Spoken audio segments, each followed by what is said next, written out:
사라진 아이가 또 주검으로 돌아왔습니다. 숨진 지 10달이 넘게 지난 백골 상태의 여중생 시신이 발견됐는데요. 다른 것도 아니고요. 아이가 살던 집의 작은 방, 이불을 덮은 채 누워있는 상태였습니다. 도대체 왜 어린 여중생이 이렇게 백골의 시신으로 발견됐을까요?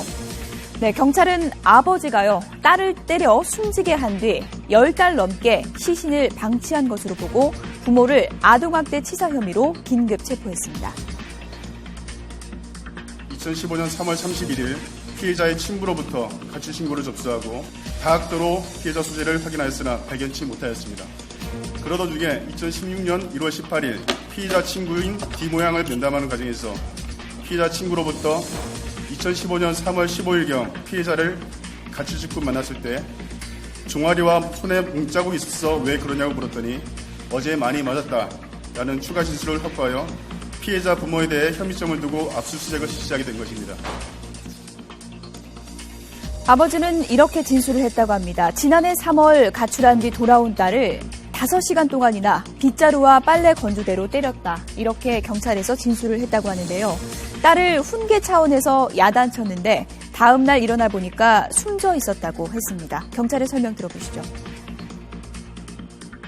가출 후 귀가했던 피해자를 상대로 2015년 3월 17일 07시경부터 12시경까지 약 5시간 동안 가출 이유 등을 추궁하면서 폭행을 하였고 빗자루와 빨랫대를 이용하여 피해자를 폭행하였으며 폭행 이유는 피해자에게 잠을 자라고 하고 다른 방으로 건너가 잠을 잔 후 같은 날 19시경에 일어나서 작은 방에 가보니 피해자가 사망한 것을 발견하였고 이후 이불을 덮어둔 채 지금까지 약 10여 개월간 사체를 방치하였다고 진술하고 있고 구체적 방치 이유에 대해서는 조사 중에 있습니다.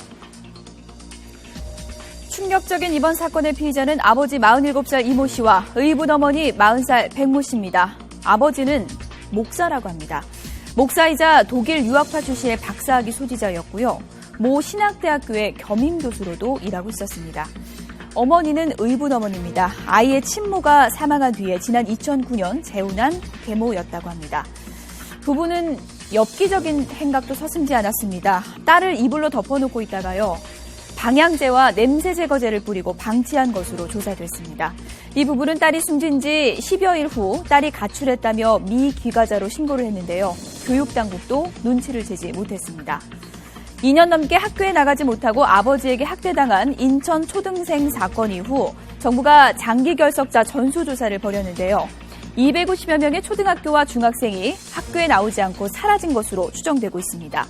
얼마나 더 많은 아이들이 학대의 그늘 속에서 신음하고 있을까요? 그 아이들의 목소리에 응답하기 위한 적극적인 노력이 필요해 보입니다.